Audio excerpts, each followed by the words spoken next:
Thanks. So we talked about the time complexity of the binary search in the last class, and it was simple enough. I mean, it's just dividing the whole search space. In the orders of two. Dividing it roughly by two. So the original idea is the assumption that the number of elements is in a power of two. Then this would have been seamless, right? But it doesn't matter if it is not, because you always have the approximation factor. So that will and the algorithm is written in such a way that all these small things are taken care of.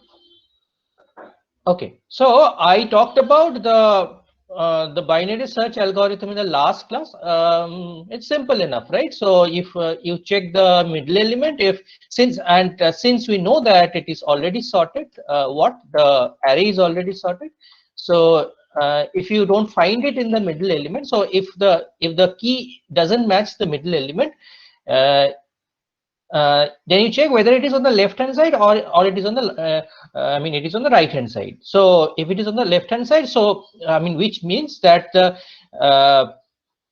that all elements on the right hand side need not be checked. So basically this amount of this portion of search space is basically eliminated from the scope of your search. So this goes on until you reach a single element, or you still you don't find the key. So that's the worst case scenario, that you are at looking at a single element which is remaining after these divisions, and either you find the key here or you don't find the key at all. It doesn't matter. You have already reached the basically reached the extreme. So in reality, either you will find it here or you will find it much before in previous of the steps. So the worst case is this. So even in the worst case, the number of steps is order of log n to the base 2. We talked about this in the previous class. So I asked you a question: what if this array is sorted? So by sorted, by default, everyone would mean sorted in ascending order, right? Ascending order. So what if it was sorted in a descending order? Then what change did would we do? Can anyone give me a suggestion? Suppose this is in a decreasing order. Suppose instead of 1 3 5 7 9, it is like this: 9 7 5 3 1. So in what change in logic do I need to do? It's a minor change. Can anyone tell me the change? If I can show you the code, so this is the code, right? So if you search it, if you don't find the key at mid, what you do? You check whether it is less than key, or it is more than the key, greater than the key. If it is less, what you do? Just look at the figure here. If it is less, then since it is sorted, then you can set this high to mid -1. But if it is sorted in the decreasing order, so if it is like this: 7 7 9 5 3 1, what change do we need to do here? So if you map it to a decreasing case, decreasing order sorted case, you only, so at this point, if it is on the, so suppose it is sorted in the decreasing order, then if it is less, then it should be on the right hand side and not on the left hand side. That's the only change you need to do, right? So if key is greater than a mid, right, it would mean, what would it mean? That it is on the left hand side, not on the right hand side, because it is sorted in the reverse order, right? So instead you will do a high equals to mid -1 in this case. Otherwise, so everything else is same. Everything else is same, only you change this greater than, basically less than to greater than. That's the change you need to do.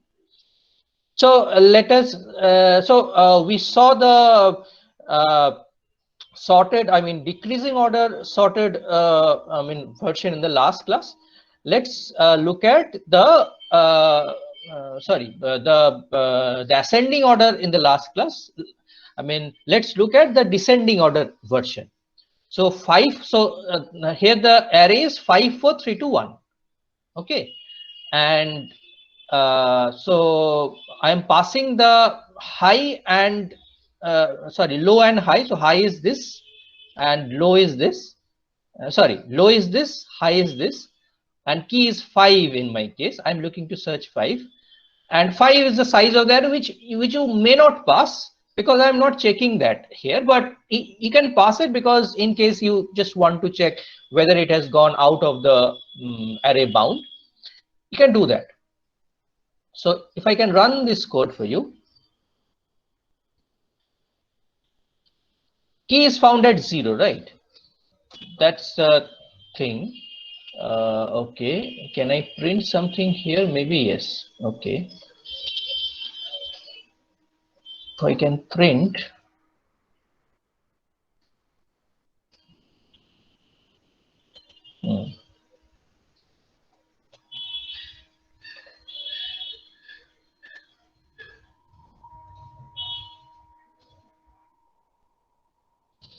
Yeah, so we are starting with L equals to 0 and high equals to 4. Mid is this plus this by 2, and we check with mid, and it's not equal, right?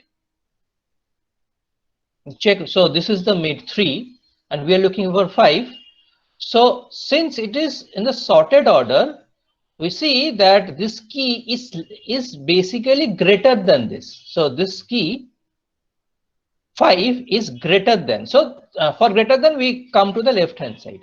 So we do not change low, we change high to mid minus 1, and we calculate mid, and we have found the answer residing at mid, that is 0.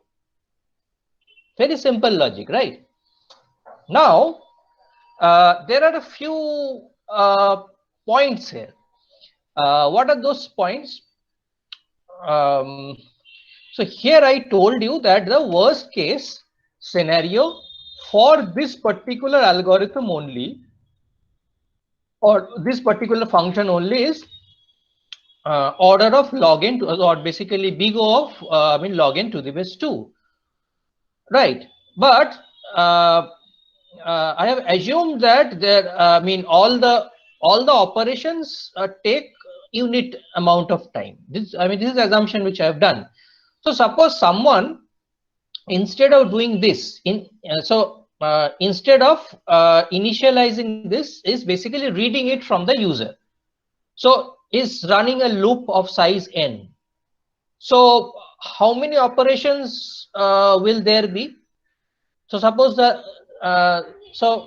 it's running a loop of size n to read n elements of an array. So that will take n operations, n input operations, right? So in that case, n will now become the dominating term. Here the dominating term was what? Log n, right? So in that case, an n will come, and so if that is the expression, say 6 log n to the base 2 plus 11 plus say 5n, then what will happen? Will the complexity of this particular algorithm be, big of n then? Now look here, although I assume that all types of assignments or all types of operations like assignment, addition, division are considered equal, in principle, we are actually looking at the number of comparisons. So in general, we do not take into consideration this addition, subtraction, assignment, then function calls. input output, say printing. So suppose you write a loop of 100, I mean length 100 or 1000, and you are printing the same thing again and again. So that is also taking up some time, but that is a useless operation, and that has nothing to do with the complexity of the algorithm, though that will count when you want to find the complexity of the basically, I mean, when you want to calculate this particular expression of the time requirement, right?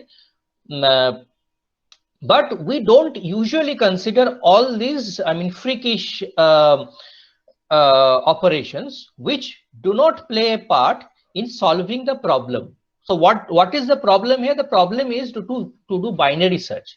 That is why many wise people like the great, I mean, Donald Knuth, and you will find in many other books, they although say that the number of so basically time complexity is calculated by the number of steps in the algorithm, but they are more interested in the comparisons only. So if you consider only the comparisons here, so in this algorithm, so if you consider only the comparisons here, so you see that the entire complexity is governed by this comparison, low less than equals to high. So everything is dependent on this. This is go on for log n to the base 2 time, right? K plus 1 time. So this particular loop controls everything. So it is basically the number of comparisons. So you can ignore the other factors to actually find the effective time complexity. Okay, so although so this is a very informal statement, but that's how the computer scientists or the time complexity experts actually look into an algorithm. They look at the portion of algorithm which is actually doing the job for which you have, I mean, written the program. Here the job is to do search, right? Here the job is not to do input and output, printing a message on the screen. So that's a very important point. And you see that suppose I ask you to do this two, I mean these two operations. So so I give you two arrays A and B, and I ask you to find the same number 5 in both A and B. You can do it in parallel, right? They are independent. So you can write one algorithm to do binary search in this. You can do another algorithm to do a reverse binary search in this. Since reverse binary search is as good as a binary search, you are not doing any change in the logic except a basically flip in a greater than or less than sign. The complexity of this reverse binary search is also order of n to the base 2. So if you are doing two searches of the same length on two pieces of data, but on same length. So suppose this length is n, then the complexity of this portion, so this binary search, which I showed you in the last class, will be log n to the base 2, and this will also be, suppose n is here 5. Of this particular complexity of this particular subroutine or function will also be log n to the base 2. So if you take that together, so it will be 2 log n to the base 2, which is again big of log n to the base 2. Why? Because you can find a C, a constant, right, which is 3, for example, which is less than or equal to, I mean, such that, I mean, 2 log n to the base 2 is less than equal to C into log n to the base 2. So the dominating term here is always log n to the base 2, and basically that is the only term which actually actually concerns n. No other term is there. So it doesn't matter how many binary searches you do one after another, the complexity will remain log n to the base 2. So this is a very important point. But suppose you are doing doing a binary search inside a binary search. I mean, think this is a situation. Okay, then there will be, the things will be different. So these are the basic two searches which are popularly used everywhere. So worst case complexity is usually considered, and as I have already told you, the dominating term determines the BIGO, Like if the expression is 3n plus 5, it is big of n because n is the dominating term. If it is 5n cube plus 6n square plus 7, for example, then n cube is a dominated term. So you can say that it is big O of n cube. Here in this case, 4n square log n plus 9n plus n, 8 square root of n minus 2. You can easily see that n square log n to the base 2 is the most dominating term. So you can safely write that this is big O of n square log n. But if it had multiple terms which are very close, then you cannot write this. Then you have to actually use some, mathematical methods. And only, as I already mentioned, that tight or precise upper bound is considered. So if fn is 3n plus 5, so fn is basically big O of n, right? But fn is also big O of n square, big O of n cube, everything, right? So you can say that binary, the complexity of binary search is order of basically big O of n square also. But we don't want to say that, because that will be over, that will basically over estimate this particular quantity, which will be of no use, because we want the closest one. We want the closest complexity that best captures the nature of this particular expression. And finally, we can have two algorithms which have approximately, very similar time requirements. So suppose one is, this is the time complexity of, say, one algorithm 3n plus 5. This is the time complexity of another algorithm, not time complexity, the time requirement. And gn is the time requirement of another algorithm, that is 25n plus 67. So 3n plus 5 and 25n plus 67. So, but both are this big O of n, right? We can easily show that. So we can say that they are asymptotically equivalent, but they are not exactly the same. But in this particular parlance, we can say that. And there can be several types of complexities. We have seen order of n and order of log n, right? Order of n is linear time, linear search. Also, if you want to find the maximum or minimum in an array, the complexity will be big O of n. Big O of log n is a binary search, and basically big O of n is associated with any method which does this, divide and conquer, which follows the divide and conquer policy. And there can be order of 1, which means constant time, which is not dependent on the size of the data.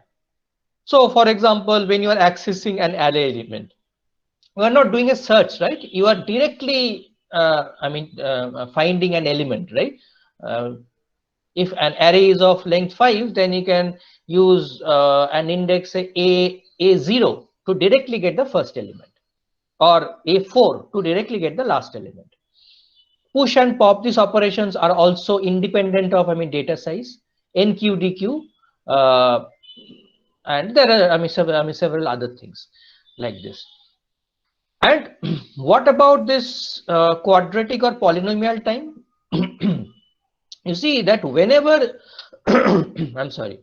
whenever there are multiple loops, nesting, and each loop runs n times, n is the size of the data, right? Then the complexity becomes polynomial.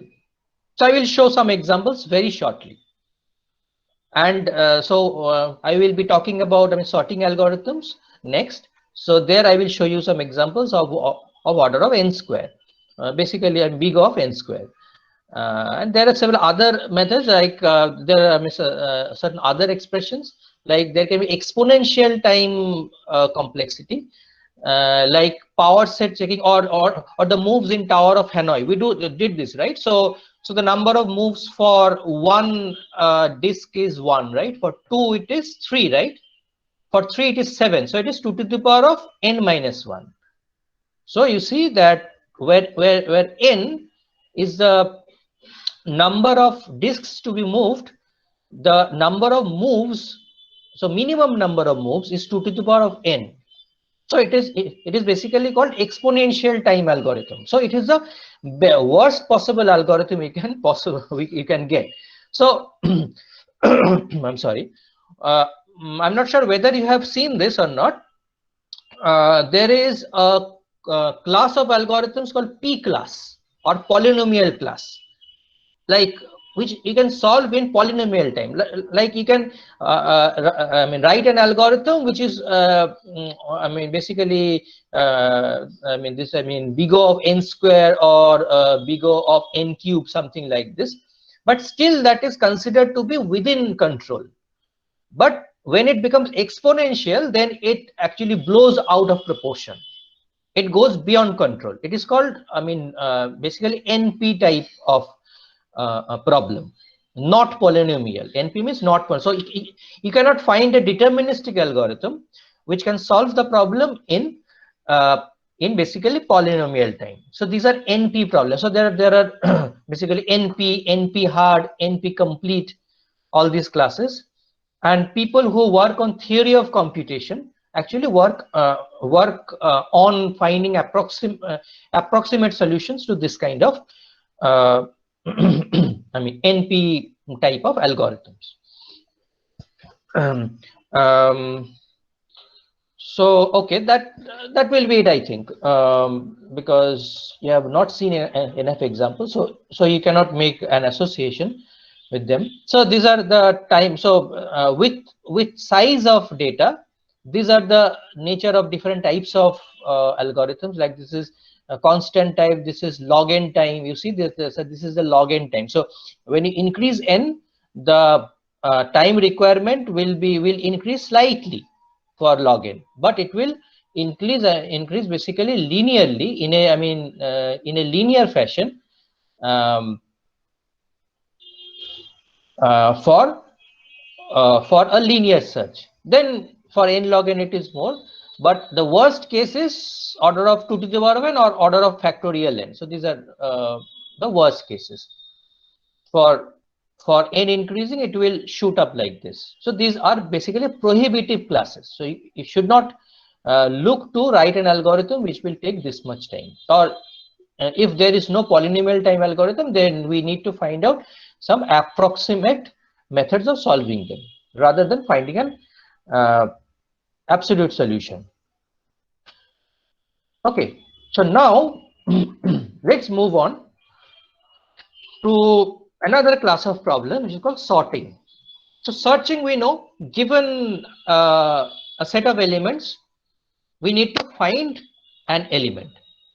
We have some element at hand and we want to say whether that element is in the data, or in this case, in our example, the data structure was array. There can be several other data structures also.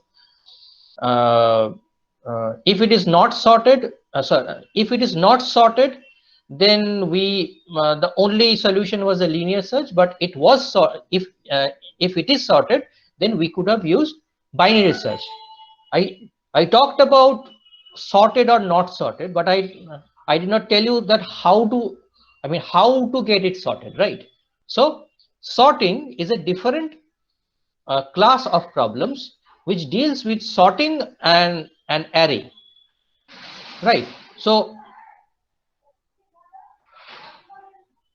what do we mean by sorting? Given a set of elements or numbers, we need to arrange it in ascending order. Okay, that is a problem. So let's start with some very simple algorithms. One is called the bubble sort. So bubble sort has multiple passes. What is a pass? I will tell you. And in each pass, two successive elements are checked. And if the preceding element, two consecutive elements are checked. If the preceding element is greater than the succeeding element, then they are swapped. So this goes on towards the end. So let's see an example. So this is one pass.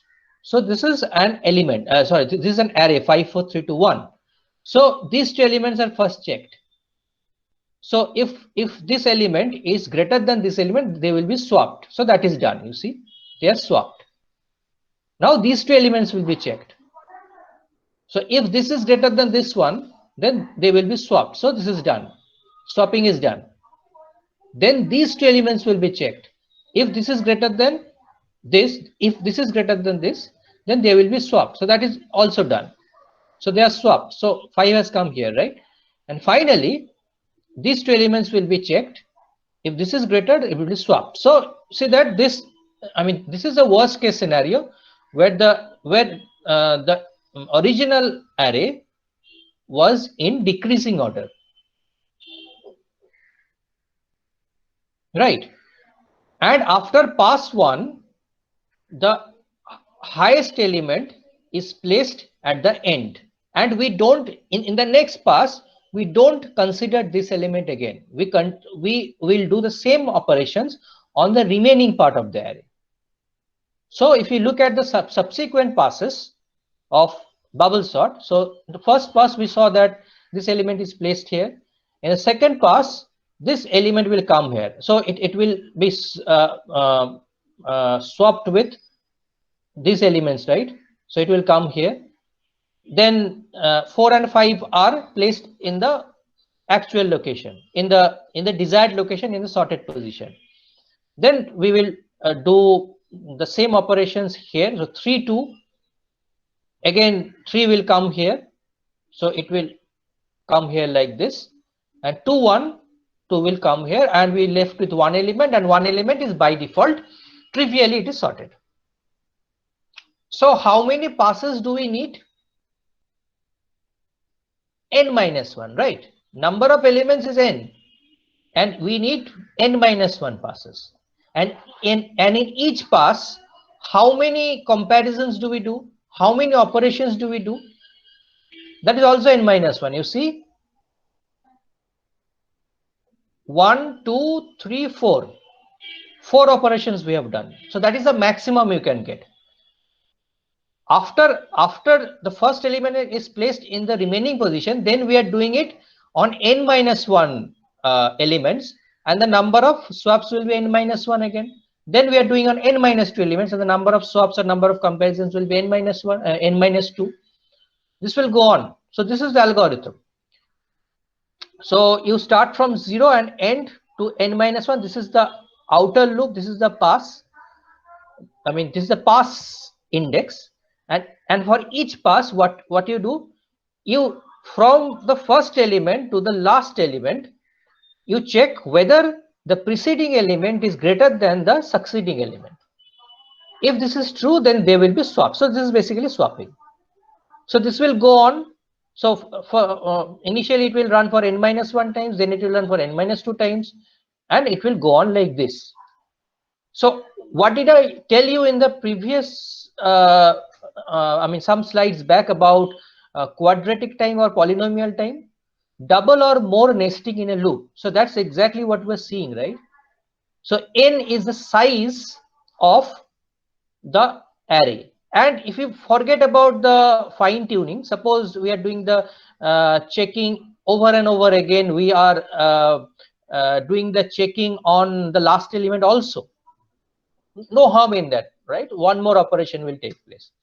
So then you see that we eliminate this portion, and you see that the outer loop runs for n minus 1 times and the inner loop runs for n minus 1 times,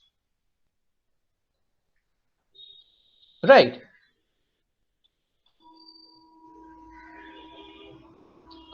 So n minus, so for how many steps this particular this inner to inner loop, there is the innermost loop runs n minus 1 into n minus 1, right? So that is the maximum number of times this inner loop can run. If you're looking at the worst case complexity, it will be quadratic, right? It's very simple. It's since there are two loops and it's more or less running proportional to the size of the array, it is a quadratic time algorithm. So number of passes, so one pass means one iteration of I, the outer loop. This is the pass. In one pass, after one pass, what we do?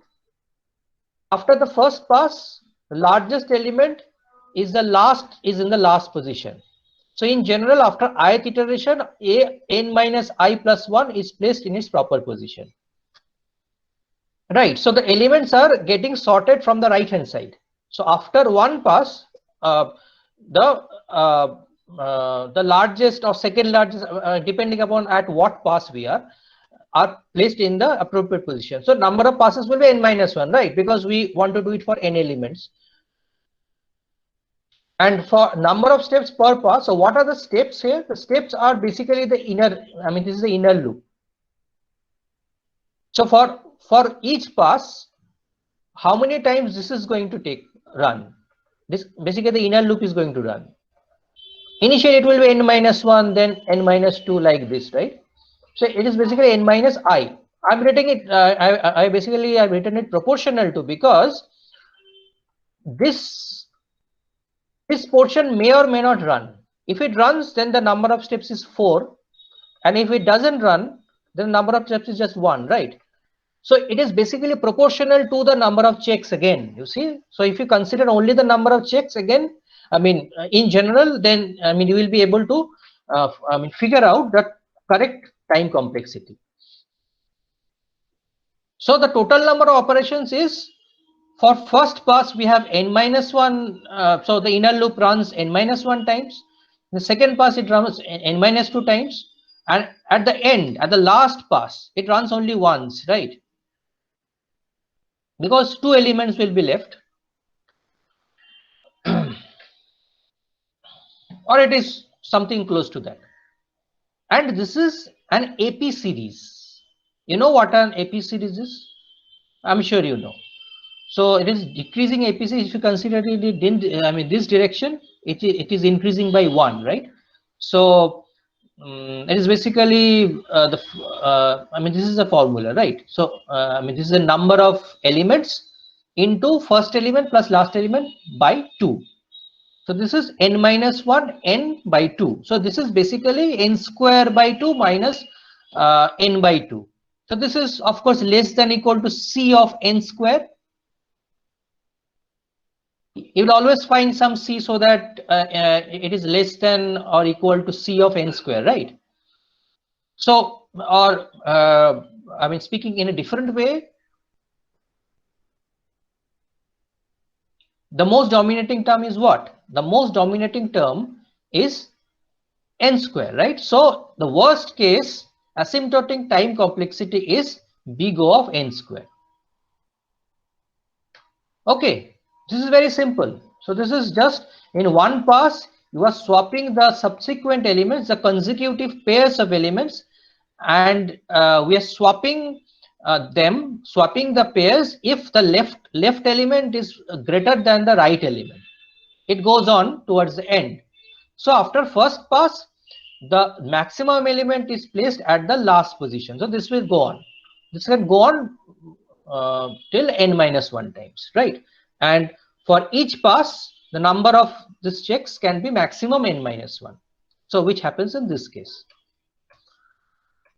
So it is, I guess it is easy to understand. It is an advantage of bubble sort. So this is a preliminary sorting algorithm, which is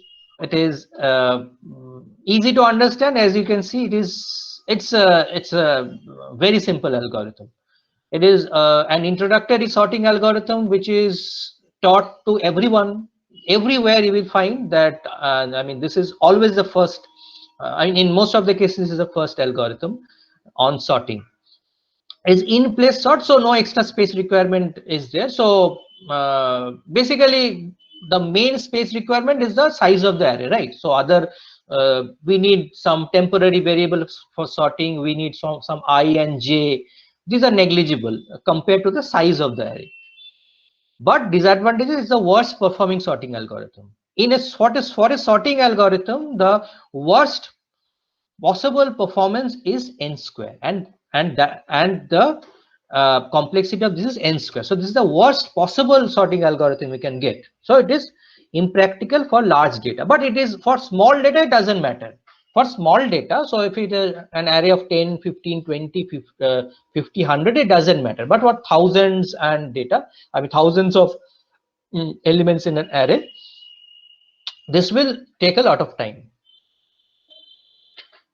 And another advantage is not only it does a lot of checks, it does a lot of swaps also. So it is doing a lot of swapping, and swapping also takes some amount of time. Another simple algorithm is selection sort. So selection sort goes like this. To possibly to reduce the number of swaps of bubbles. So it is like this. So you take an array and you find the minimum element, right?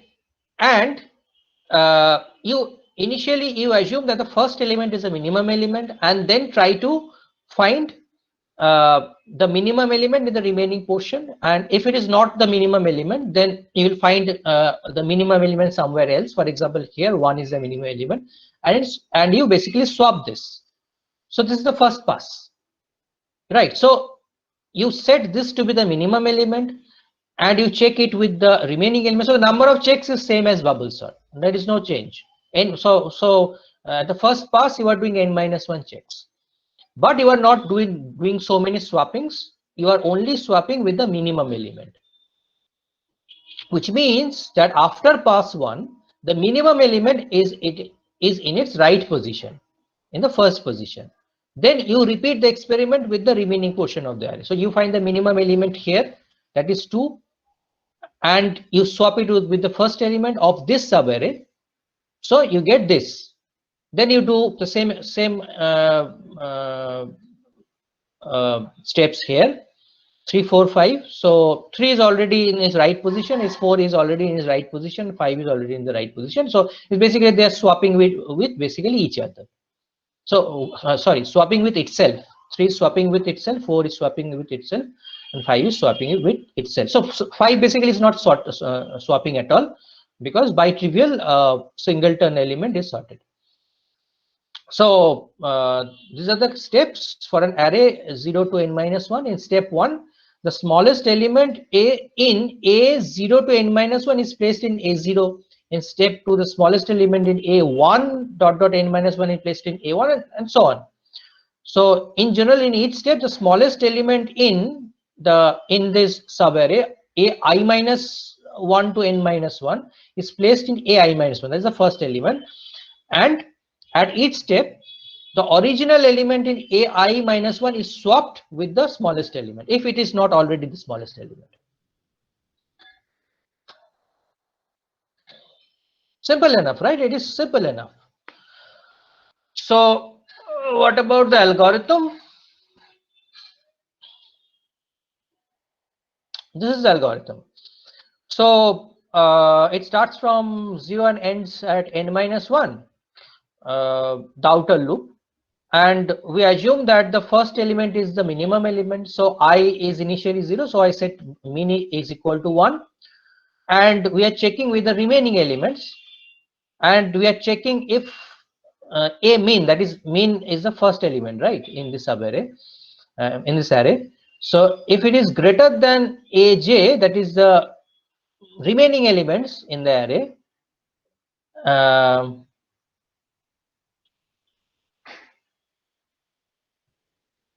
then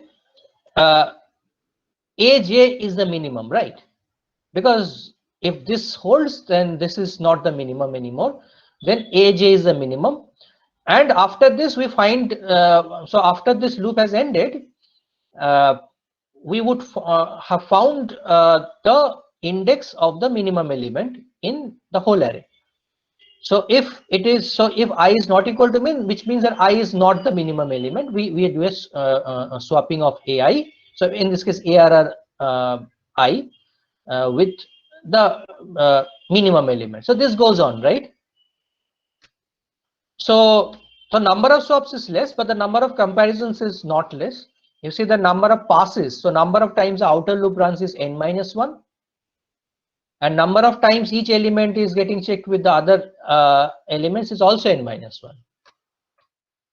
So the number of passes is n minus 1 and the number of steps per pass is n minus I, because it keeps on reducing with I, because as the left hand side of the array gets sorted, we are not involving them in the search for the minimum element. And there is one more step here, so this runs for n minus I times, and this is one more check for this minimum per pass. So this is the number of steps per pass. So the total number of steps is so this is n minus 1 plus n minus 2 dot dot up to 1. So at the last check, last pass, there will be one check only, and this particular check will take place n minus 1 times, one each for every pass. This outside check, right? Because for each n it is going to take place. So this is basically the upper bound.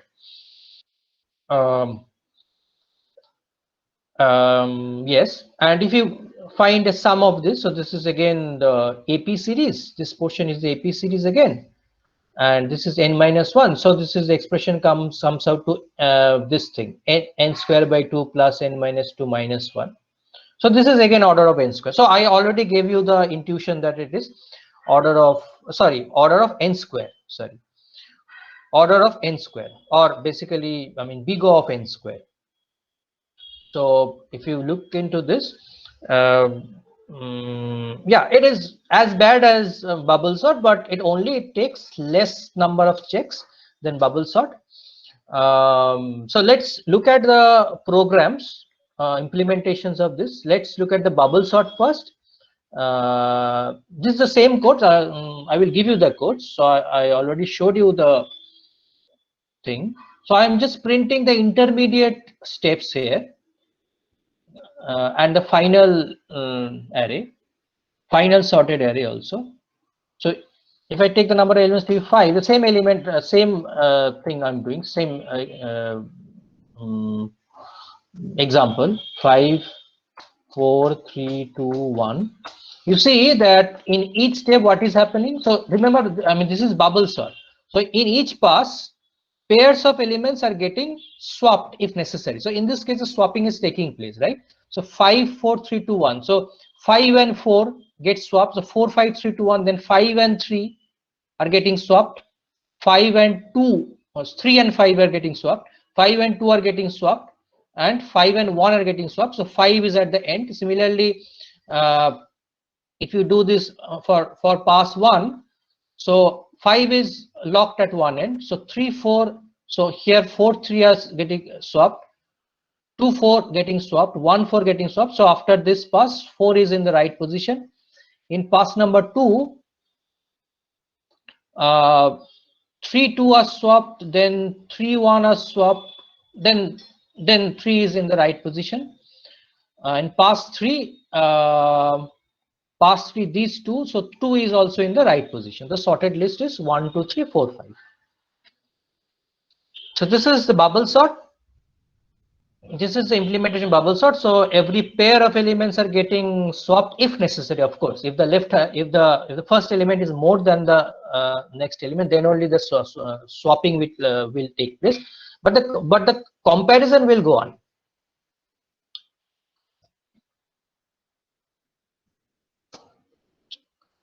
And what about the selection sort?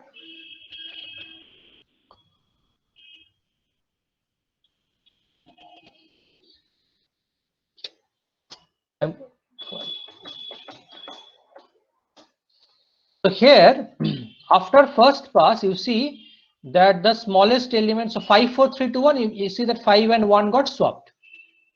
Then next minimum element is 2, right? So 2 and 4 got swapped. And then 3 is getting swapped with itself, 4 is getting swapped with itself, 5 is getting swapped with itself. So there is nothing in this course. These are quite simple, and that's why they are not efficient at all. So simplicity comes at a cost, right? Not always, but in this case it is like that. And there are many more improvements over this. Like I'm not demonstrating that in this class, but there is an algorithm called insertion sort. So in insertion sort, what people do is uh, it assumes so it is similar to this. It assumes that at pass 1 uh, we get a sorted subarray of size 1. At pass 2 we get a sorted subarray of size 2.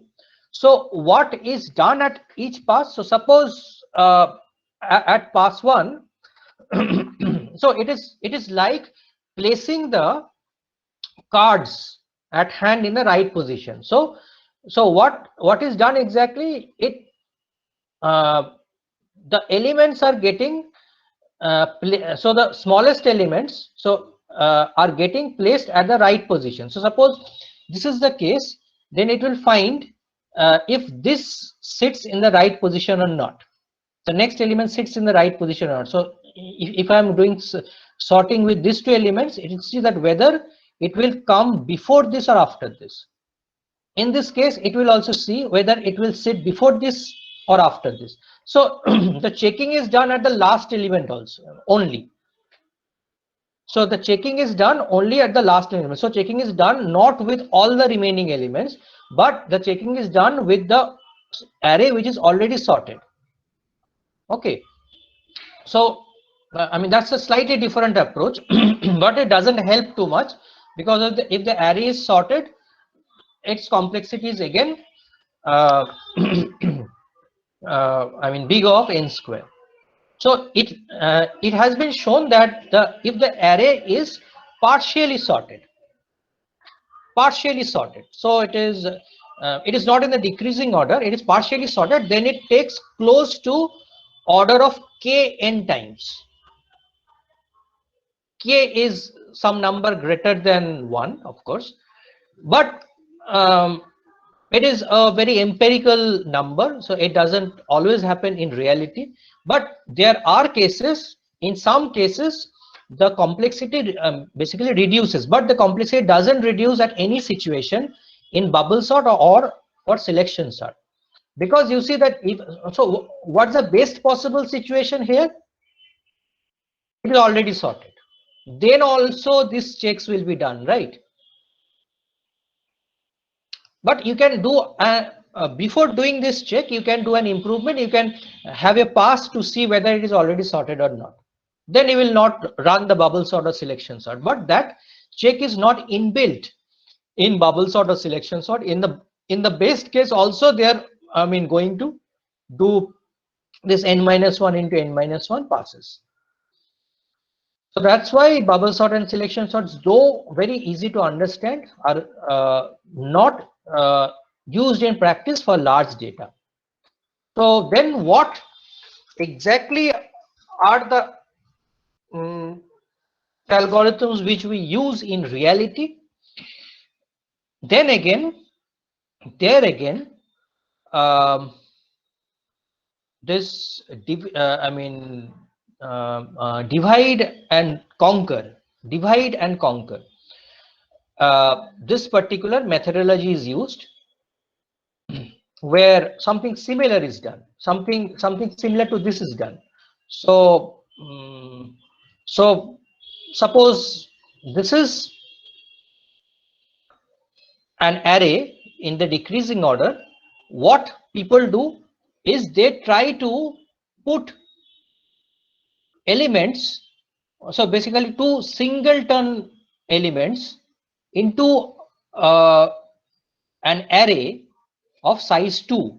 So this goes on for size 2, then it goes on for size 4.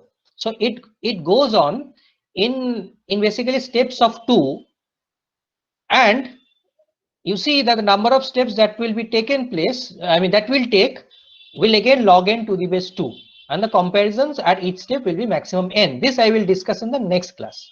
This I will of course discuss in the next class. So this is possibly not really